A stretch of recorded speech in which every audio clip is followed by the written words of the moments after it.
I remember standing on my own porch, 7 days postpartum, holding my newborn daughter against my chest in the cold morning air. Listening to my mother-in-law explain through a locked door that this just wasn't a good time for us to come inside. That sentence changed the entire direction of my life. My name is Madison Reyes Carter.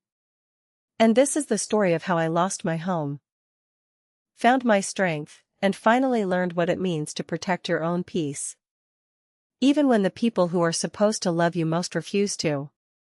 Before I tell you what happened at that door, I need you to understand who I was before it.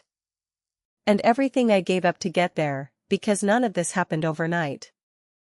It built for years, quietly, the way water builds behind a dam until one day it simply cannot hold anymore. Part 1. Who I was before I grew up outside Portland, Oregon, raised mostly by my mother, Carol, after my father passed away when I was 17. He left behind a small life insurance payout and a modest savings account that my mother refused to touch, insisting it was mine, meant for something solid, something that would outlast both of them. I finished college working 2 jobs, became a project manager for a mid-sized architecture firm. And by 26 I had saved enough, combined with what my father left me, to put a substantial down payment on a house. Not a mansion. A simple 3-bedroom craftsman in Lake Oswego with a covered porch and a garden my mother helped me plant. I bought it in my name alone, before I met my husband. Because at the time there was no husband. There was just me. Building something out of loss. I met Ethan Carter a year later at a mutual friend's engagement party. He was easy to talk to, funny in a self-deprecating way. Worked as a sales manager for a regional logistics company, and seemed, on paper and in person, like someone steady. We dated for 2 years before he proposed in my own garden, under the same trellis my mother and I had built together. I said yes without hesitation. I loved him. I still believe I did. What I didn't fully understand yet was the shape of the family I was marrying into. Ethan's mother, Diane Carter, was the undisputed center of gravity for the entire Carter family. She was warm in public, generous with compliments when it suited her, and utterly immovable when anything threatened what she considered her rightful authority over her children's lives. Ethan's father, Gary, was a quiet man who had spent 30 years agreeing with his wife to keep peace in the house. And Ethan's younger sister, Brooke, had learned the same lesson early. In the Carter family, disagreement with Diane wasn't really an option. It was simply absorbed, smoothed over, and forgotten, at least on the surface. I noticed this dynamic before we married, but I told myself it was manageable. Every family has its patterns, I reasoned.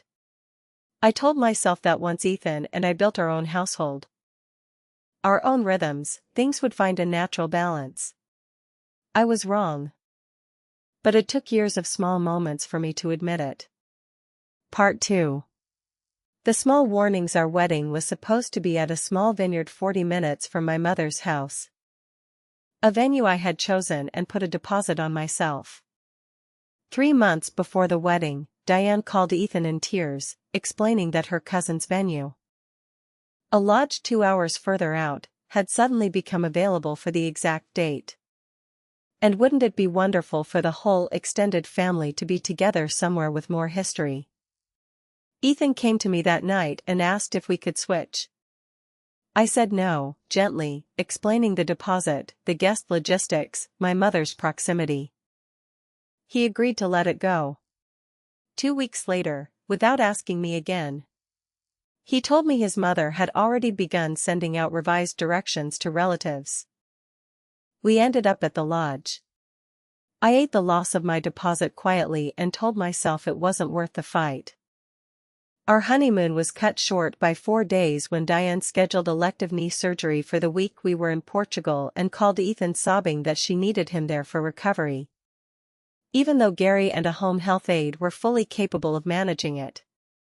Ethan flew home early. I stayed one more day alone in Lisbon before joining him, staring out over a city I had wanted to see for years. Alone, because my husband had been summoned home like a teenager called in from curfew. Holidays were never a discussion. They were an assumption. Thanksgiving, Christmas, Easter, the 4th of July, all of it happened at the Carter family home or wherever Diane decided that year. And my mother, a widow with only me as immediate family, spent most of those same holidays alone or with neighbors, because by the time we finished with Diane's schedule there was rarely energy or time left for mine. I raised this once, carefully, over dinner, maybe 2 years into our marriage. I just think it would be nice, I said, if we spent one Christmas with my mom. She's alone, Ethan. She doesn't have anyone else. He nodded, said he understood. Said he would talk to his mom about it. He never did. Christmas came and we were back at the Carter house, and I called my mother from the guest bathroom to wish her a Merry Christmas while she sat by herself with a cup of tea and the television for company. I want to be honest with you. I resented this pattern. But I didn't leave, and I didn't fight harder, because Ethan was kind to me in 100 smaller ways. He remembered how I took my coffee. He rubbed my feet when I'd had a long week. He wasn't cruel. He was simply conflict avoidant to a degree that meant his mother's comfort consistently outweighed mine. And I told myself that as long as he loved me, I could manage the rest. Then I got pregnant, and everything that had been simmering quietly for years finally came to a boil. Part 3. The pregnancy. I found out I was pregnant on a Tuesday morning in October. 2 lines on a test I took alone in our bathroom because Ethan was traveling for work. I cried, happy tears, and called my mother first, and then Ethan, who was thrilled, genuinely thrilled, in a way that reminded me why I married him. The pregnancy was, medically, uneventful for the first 6 months. I worked up until my 3rd trimester. Kept my prenatal appointments religiously, and Ethan came to nearly all of them. Holding my hand during ultrasounds, tearing up when we learned we were having a girl. We named her Josephine, Josie for short, after my father, whose middle name had been Joseph. My due date was set for July 8th. In early spring, Diane announced the annual Carter family reunion, a tradition that had happened nearly every summer for over a decade at her brother's cabin on Lake Tahoe. This year, she decided, would be extra special, because Ethan's cousins were flying in from out of state. Some from as far as Ohio and Florida, and Diane wanted the whole family together for a full 10 days. Starting June 30th and running through July 9th. The day I heard the dates, my stomach dropped. Ethan, I said, sitting across from him at our kitchen table. That's exactly my due date. July 8th is right in the middle of that trip. He looked genuinely uncomfortable, which I appreciated at the time, mistaking discomfort for resolve. I know, he said. I'll talk to her. Maybe we can push it or she can start it without me and I'll fly out after the baby comes. For a while. That seemed to be the plan. I exhaled. I trusted it. Then, in late May, Diane called Ethan, and I only heard his side of the conversation, watching his face shift from calm to strained to apologetic in the space of 10 minutes. When he hung up, he sat beside me on the couch and took my hand. She's really upset, he said. She says everyone already booked flights around the full 10 days. And if I only show up at the end, the cousins from Ohio will barely see me. And she's worried it'll cause a rift with that side of the family. She wants me to come for at least the first week. Ethan, I said. My voice quieter than I felt inside, I am 9 months pregnant. I could go into labor any day after the middle of June. You want to be 6 hours away in Tahoe during that window? It's not the whole window, he said. I'll fly back for the actual due date. I just want to smooth things over with everyone the first few days. And then I'll come home and be here for you. I want to tell you I fought harder in that moment. But pregnancy exhaustion, combined with years of learning that fighting Diane through Ethan rarely worked, made me choose a different strategy. I made him promise, in plain words, looking at me, that he would be home no later than July 5th regardless of what happened. So there would be a buffer before my due date. He promised. I believed him, because I wanted to. He left for Tahoe on June 30th. I stayed behind, 38 weeks pregnant, alone in our house, telling myself it was only a few days. Part 4. Alone. The first few days were manageable. My mother came to stay with me for 2 nights, cooking, keeping me company, helping me finish the nursery. My best friend, Priya, a nurse who worked labor and delivery at a different hospital across town, checked in constantly, half as a friend and half, I think, out of professional worry. "You're due any day," she said on the phone on July 3rd. "I don't love that he's that far away. He promised he'd be back by the 5th, I told her. 2 more days." July 5th came. Ethan called that morning, his voice apologetic in a familiar way I had started to recognize as a warning sign in itself. "So, small change of plans," he said. "Diane wants to do this big group hike and dinner tomorrow. Kind of the highlight of the trip, and she's asking if I can push my flight to the 7th instead. I'll still be back before your due date." "Ethan, my due date is the 8th. I know. I'll be back the 7th, that's still a full day before." "It's fine." I remember sitting on the edge of our bed after that call, one hand resting on my belly, feeling Josie shift inside me, and feeling something harden quietly in my chest. Not rage yet. Something colder and more resigned than that. A recognition that I already knew. Somewhere underneath my hope, exactly how this was going to go. On the evening of July 6th, at 9:40 p.m., I felt the first real contraction. I want to walk you through that night carefully, because it matters. I called Ethan first. It went to voicemail. I texted him. "Contractions starting, please call me." Nothing. By 11 p.m. the contractions were 7 minutes apart. I called Priya. "I'm coming to get you right now," she said. No hesitation in her voice at all, already moving, I could hear keys jangling. "Where's Ethan?" "Tahoe," I said, my voice breaking for the first time that night. "He's not answering." Priya arrived at my house in 18 minutes. Drove me to the hospital herself, and stayed with me through the entire admission process while I tried Ethan's phone 4 more times. He finally called back at 1:15 a.m. "Hey, sorry, we were at this bonfire thing and I didn't have my phone." "What's up?" "Ethan," I said, gripping the hospital bed rail through a contraction. "I'm in labor. I'm at the hospital. You need to come home." There was a long pause on the other end of the line. And in that pause I heard, faintly, Diane's voice in the background asking what was wrong. "I'm coming," he said. "I'm coming right now, I promise, it's a 6-hour drive. I'm leaving this second." He did not make it in 6 hours. It took him closer to 8, because he stopped, he later admitted, to let Diane and Gary say a proper goodbye and pack, since they insisted on driving back with him rather than staying and letting him go alone.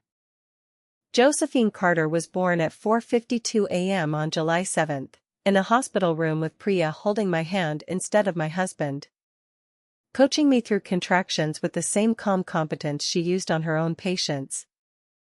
Crying when Josie finally arrived, healthy and loud and perfect. Ethan walked through the door at 6:10 a.m. A little over an hour after his daughter was born, his eyes red from driving, his shirt still smelling faintly of campfire smoke. He cried when he held her. He apologized over and over, and I let him, because I was exhausted and hormonal and, underneath everything, still hoping this would be the moment things shifted. I did not yet know that his parents had followed him the entire drive back. And that they were, at that very moment, checking into a nearby hotel rather than heading home. Because Diane had already begun making a different set of plans entirely. Part 5. The discharge. I was discharged from the hospital 2 days later. On the morning of July 9th, exhausted, sore, and overwhelmed with the particular disorientation that comes with bringing a newborn into the world. I remember sitting in the passenger seat of our car, Josie strapped into her new car seat in the back. Feeling something close to relief that we were finally going home to start our life as a family of 3. Ethan was unusually quiet on the drive. "You okay?" I asked him. "Yeah," he said, too quickly. "Just tired." We pulled into our driveway around 11 in the morning. I noticed 2 unfamiliar cars parked along the curb before I even registered anything else. An SUV with Ohio plates and a sedan with a rental sticker in the back window. "Ethan," I said slowly, "whose cars are those?" He didn't answer right away. He put the car in park, sat with both hands on the wheel, and finally turned to me. "So, I need to tell you something. And I should have told you sooner, and I'm sorry." My stomach dropped in a way that had nothing to do with postpartum recovery. "While we were at Tahoe," he continued, "my mom's brother's cabin got double booked for the last few days. Some rental mix-up, and everyone still had flights out of Portland on the 10th. And my mom asked if the out-of-town family could just stay at our place for 2 nights before their flights. Since it's so much closer to the airport than driving all the way back up from Tahoe would be." "When did she ask this?" I said, my voice very flat. "A few days ago. Before Josie was born." Before Josie was born. I sat with that sentence for a long moment, feeling something in me go very still and very quiet. The way the air goes still right before a storm breaks. "And you said yes?" "I didn't think it would be a big deal. It's just 2 nights." We got out of the car. I carried my 2-day-old daughter up the walkway of my own house in her infant carrier. And I reached for the front door, and it was locked. Which was strange, because we never locked the front door during the day when someone was expected to be arriving. I tried my key. It didn't turn. I stood there for a moment, genuinely confused, before I heard the deadbolt shift from the inside and the door open to reveal my mother-in-law. Diane, wearing one of my kitchen aprons, smiling with the particular brightness she reserved for moments she knew were about to be difficult. "Oh, you're here," she said, as though we were the ones who had shown up unannounced. Perfect timing, we were just about to head out for lunch. Behind her, I could see into my own living room, where 3 of Ethan's cousins I'd barely recognized were sprawled across our furniture. Suitcases stacked in the hallway, someone's phone charger plugged into the outlet by our couch. A toddler's playpen set up in the corner of what had, until 4 days ago, been a quiet space I was planning to bring my newborn home into. "Diane," I said, my voice shaking slightly, holding Josie's carrier against my chest. "We're home. We're coming in." "Oh, honey," she said, in a tone that managed to be sweet and dismissive at the same time.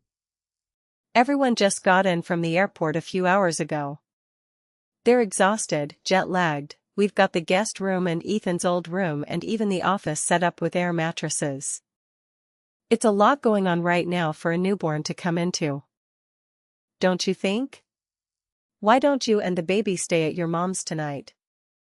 Just to let everyone settle, and we'll have the house back to normal by tomorrow evening." I looked past her at Ethan, waiting for him to say something, anything, to correct this, to tell his mother that this was, in fact, our house, and that his wife and 2-day-old daughter were not going to be turned away from their own front door. He looked at the ground. "Ethan," I said. "It's just one night," he said quietly. Not quite meeting my eyes. "It'll be easier than trying to fit everyone around a newborn." She's right, it's a lot going on in there. I stood on my own porch, holding my daughter, being told by my mother-in-law, with my husband's silent agreement, that we did not belong in our own home for the night. I did not scream. I did not cry, not yet, not there. Something in me went very cold and very clear instead, the way water freezes suddenly once it crosses a certain temperature. "Okay," I said. I turned around, walked back down the porch steps, buckled Josie into her car seat with hands that were shaking, and got into the driver's seat of my own car while Ethan stood frozen on the porch, unsure whether to follow me or stay. He chose to stay. I drove to my mother's house with my newborn daughter, sat in her driveway for 10 minutes before I could bring myself to go inside. And when she opened the door and saw my face, she didn't ask a single question. She simply took Josie from the carrier, held her against her shoulder, and pulled me inside. Part 6. When I found I stayed at my mother's house for 3 nights. Not one, because when I texted Ethan the following morning asking if the house was clear, he told me the family had decided to extend their stay through the weekend since flights were harder to change than expected. And could I please just be patient, it was almost over. I spent those 3 nights doing very little crying and a great deal of thinking, which surprised even me. Grief has a way of clarifying things if you let it sit long enough instead of rushing to smooth it over.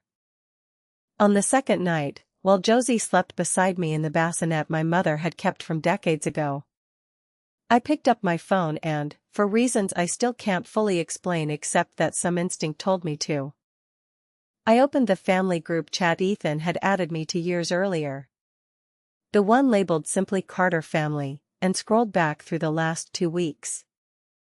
What I found confirmed everything and reframed everything at once.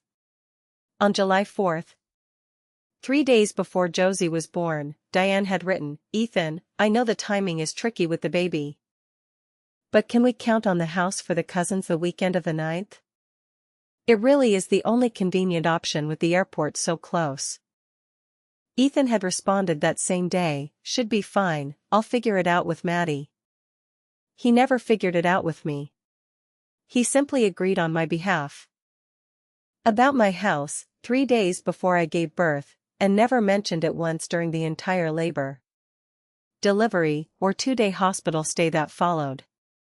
Further up the chat, from earlier that spring, I found another message from Diane to Ethan. Sent privately it seemed but forwarded into the group chat by mistake. "I do think Maddie takes things a bit too personally sometimes. Family has to come first, and she'll understand that better once the baby settles her down a little." I read that sentence perhaps a dozen times. I did not confront Ethan over text. I waited until the 4th day, when he called to say the house was finally empty and asked if we were coming home. "We'll come home tomorrow," I said. "I want to talk when we get there." Part 7.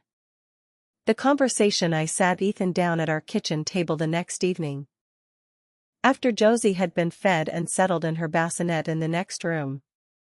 The same table where he had promised me, months earlier, that he would be home before my due date.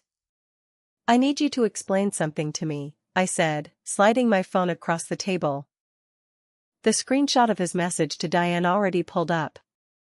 "You told your mother the house would be available for your cousins 3 days before I gave birth. You knew this the entire time I was in labor. The entire time I was in the hospital. And you never said a word until we were standing on the porch." He didn't try to deny it, which I gave him credit for, even then. "I didn't know how to bring it up," he said. "Every time I thought about telling you, it felt like the wrong moment. And then it just kept getting closer, and I kept hoping I could talk her out of it. Or shorten it, and I never did, and I'm sorry." "You're sorry you didn't tell me." Or you're sorry it happened at all? He didn't answer right away. And that hesitation told me more than any answer could have. Ethan, I said, your mother locked me and our newborn daughter out of our own home 4 days after I gave birth, so that her nieces and nephews could have a comfortable place to sleep before a flight.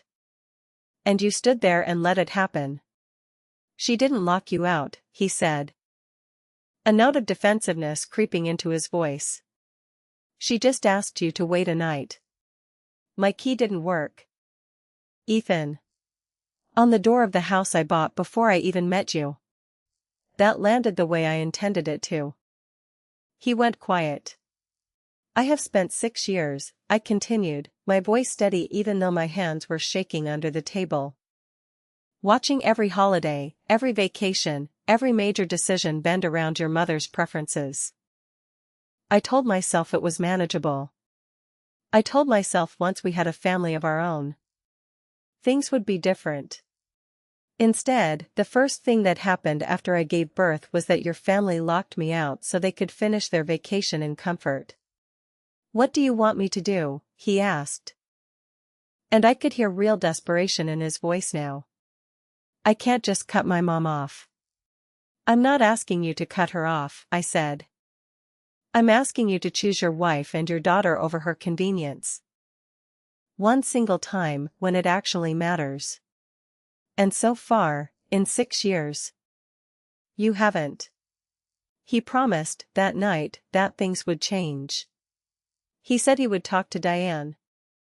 Set boundaries, make it clear that our house was not a family resource to be borrowed whenever convenient. I wanted to believe him. Some part of me still did. But I had also, quietly, already started making a different kind of decision. One I hadn't told him about yet. Part 8.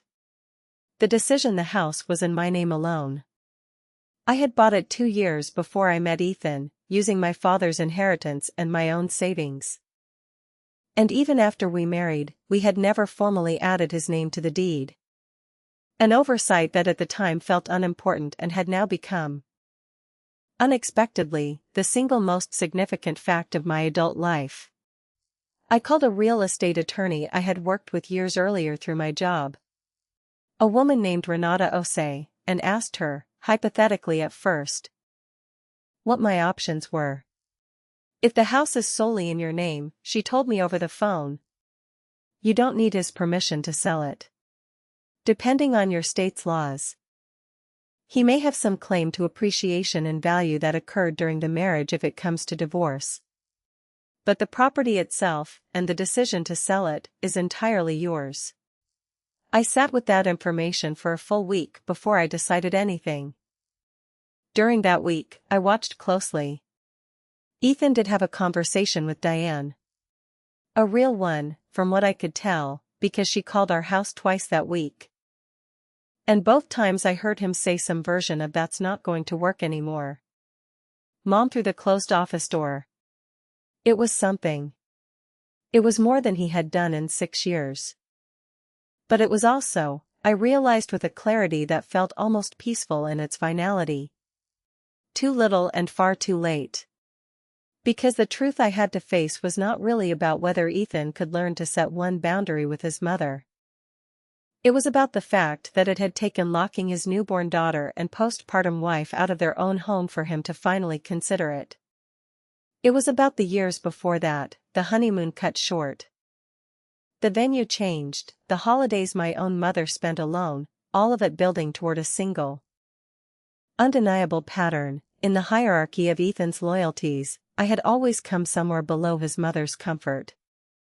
And it had taken an outrage this specific, this visible, this impossible to explain away, for him to even begin questioning that order.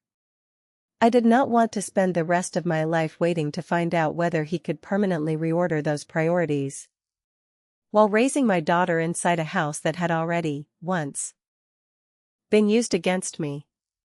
2 weeks after Josie was born, I called Renata back and told her I wanted to list the house. Part 9. Selling. I want to be clear about something, because I know how this can sound from the outside. I did not sell the house out of spite, and I did not do it to punish Ethan financially. Though I understood it would certainly feel that way to him and to his family. I sold it because I needed, for the first time in 6 years, to make a decision entirely on my own terms, rooted in what I needed to feel safe, rather than in what would keep the peace with people who had shown me, clearly and repeatedly, that my comfort was negotiable. I told Ethan 2 weeks after our kitchen table conversation. On a Sunday evening while Josie napped in the next room. "I'm listing the house," I said. "It's mine to sell, and I've decided to sell it." He stared at me for a long moment. And I watched something shift behind his eyes, somewhere between shock and a dawning understanding of just how serious the last month had actually been to me. "You can't just decide that without me," he said, though even as he said it, I think he already understood the legal reality. "I can," I said gently. "It's my name on the deed. But I'm telling you now because I still want you and Josie to have a home with me. If you're willing to build one that isn't shaped entirely around your mother's expectations." He was angry that night. And hurt, and scared, all at once, and I let him feel all of it without backing down. Because I had spent 6 years absorbing everyone else's discomfort to keep things smooth. And I had nothing left to give towards smoothing this over too. The house sold in 11 days, well above asking price, to a young couple expecting their first child. A detail that felt, to me, quietly poetic. I used the proceeds to purchase a smaller 2-bedroom house across town. In my name, with enough left over in savings that I would never again be financially dependent on staying somewhere I didn't feel safe. When Diane found out, she called me directly for the first time in years. "Do you understand what you've done?" she said, her voice tight with a fury I had never heard directed at me before. Always at other people, never at me. "This family has never done anything like this. You're tearing everyone apart over one weekend." "It wasn't one weekend, Diane," I said, and for the first time in 6 years. I did not soften my voice to make her more comfortable. "It was 6 years. And it ended the day you locked your granddaughter out of her own home 4 days after she was born." She hung up on me. We did not speak again for several months. Part 10. The fallout. The weeks that followed were harder than I expected. In ways that had nothing to do with money or logistics and everything to do with grief for the family I had hoped to have. Gary, my father-in-law, called me privately about a month later. His voice quiet and a little shaky, and told me he was sorry. That he had watched Diane run over people's boundaries for 30 years and had never once found the courage to stop it. And that he understood, more than I probably realized, why I had done what I did. It was the longest conversation he and I had ever had. And it meant more to me than I expected it to. Brooke, Ethan's sister, texted me a single message that read, "I don't agree with everything, but I get it. I hope you're doing okay." I appreciated it, even though it stopped short of anything more. Ethan moved into an apartment near his work for the first 6 weeks after the house sold. At my request, not out of cruelty but because I needed space to think clearly. Without his presence in the house pulling me back toward old patterns of accommodation before I had fully solidified new ones. We saw each other regularly for Josie's sake, co-parenting carefully even in that uncertain period. And I watched him, during those weeks, slowly begin to understand the actual weight of what had happened. Not just intellectually but in the quiet, humbled way a person understands something once they've genuinely lost it.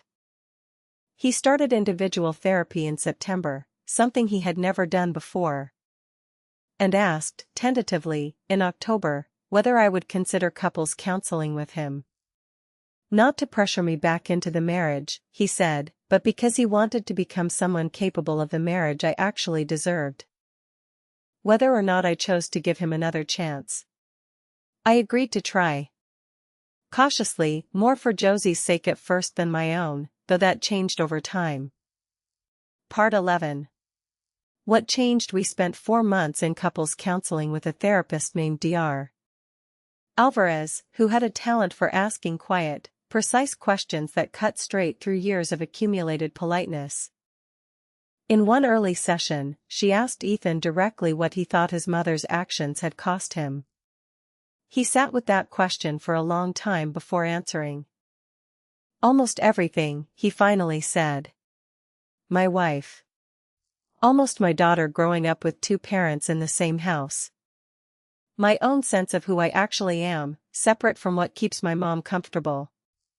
It was the first time I had heard him articulate the pattern so plainly, without minimizing it or rushing to defend her. Over those months, he did something he had never managed in 6 years of marriage. He set a real boundary with Diane, one that held. He told her. In a conversation he later relayed to me almost word for word, that he loved her, that she would always be his mother, but that he would no longer allow her preferences to override his wife and daughter's basic needs. And that if she wanted a relationship with Josie, it would need to happen on terms that respected our household as our own. Diane did not take it well, not at first. There were several months of distance.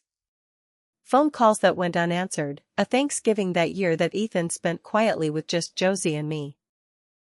Which was, in its own way, the first holiday of our marriage that had ever belonged entirely to us. By the following spring, Diane began, slowly, to soften, not because she had fully changed. I don't think people change completely, but because the alternative, losing access to her granddaughter entirely, was more than even her pride could bear. She started calling ahead before visits. She stopped assuming access to spaces that weren't offered to her. It wasn't perfect reconciliation, but it was, finally, a relationship with actual boundaries. Something that had never existed before. Part 12. Coming home, Ethan moved back in with Josie and me the following February. 7 months after that morning on the porch, into the house that was mine. Purchased with the proceeds of the home I had sold entirely on my own terms. We did not go back to the way things had been before. Because I did not want the way things had been before. We built something new instead, slower and more deliberate, with actual conversations replacing the old habit of quiet accommodation. I think about that morning on the porch often, holding my 2-day-old daughter while my mother-in-law explained, with a bright smile, that we simply weren't welcome in our own home yet. I think about how small and cold I felt in that moment. And how, strangely, that exact feeling became the foundation for everything that came after. Because it was the first time in 6 years I stopped asking myself how I could make things easier for everyone else, and started asking what I actually needed to feel safe in my own life. Selling that house was not an act of revenge. It never made Diane suffer in any way that mattered to her long-term happiness. And it was never meant to. It was an act of reclaiming something I had slowly given away. Piece by piece, over years of choosing peace over honesty. It cost me a home I had loved, a marriage I nearly lost, and a version of family harmony I had spent years working to protect. But it also gave me something I had not had in a very long time. The certainty that my comfort, and my daughter's safety, were not negotiable. No matter how uncomfortable that certainty made the people around me. Josie is 2 years old now. She has a good relationship with her grandmother, carefully bounded, and a much closer one with her grandfather, who visits often. Sometimes alone, always calling first. Ethan and I are still together. Still in counseling occasionally, still learning, slowly, what it means to build a marriage where both people's needs are treated as equally real. If there is a lesson in all of this, it's this. Boundaries you never enforce are not really boundaries at all, they're just requests other people learn they can safely ignore. And sometimes the most loving thing you can do, for yourself and for the people who depend on you, is to stop absorbing everyone else's comfort at your own expense. Even when the people asking you to are family, even when it cost you something you thought you couldn't live without. I lost a house that summer. But standing on that porch, locked out with my newborn daughter in my arms, was also the moment I finally started building a life I didn't have to keep shrinking myself to fit into. Have you ever had to choose your own peace over someone else's expectations, even when it cost you something you loved? I would really like to hear your story in the comments.